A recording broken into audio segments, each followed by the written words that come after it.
కార్మికులు వేదికను అలంకరించే కార్మికులకు మండల లీడర్లకు నా ధన్యవాదాలు. ఒకప్పుడు 40 ఏళ్ల కిందట సిమెంట్ ఫ్యాక్టరీలో దిగుతుంటే బస్సులో నుంచి ఎంత కలకల ఉండేది, అంత కలకల ఉండేది కాదు.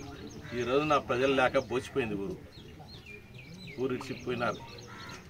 ఎన్నో ఈ ఫ్యాక్టరీ నుంచి కోట్లకు సంపాదించుకునే రాజరెడ్డి ఈరోజు పడిగెత్తిన రాజరెడ్డి ఈరోజు ఫ్యాక్టరీ నిలబెట్టడానికి కూడా కారణమైనాడు.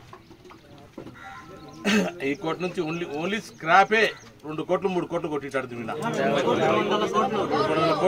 కోట్లు కొట్టించాడు. స్క్రాపే 300 కోట్లు కొట్టించాడు. మొత్తం కట్టించేది లేదు, కంప్లీట్ దోసేసేదే.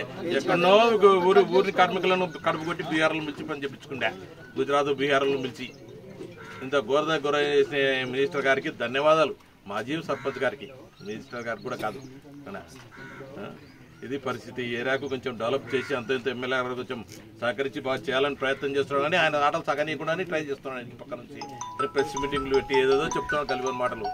అంటే మీరు అలా దీన్ని గ్రహించి బాగా అధికారులు అందరూ కలిసి చూసి దీన్ని న్యాయం చేయాల్సిన కోరుతున్నాం. కార్మికులకు న్యాయం చేయాల్సిన కోరుతున్నాం. నమస్కారం.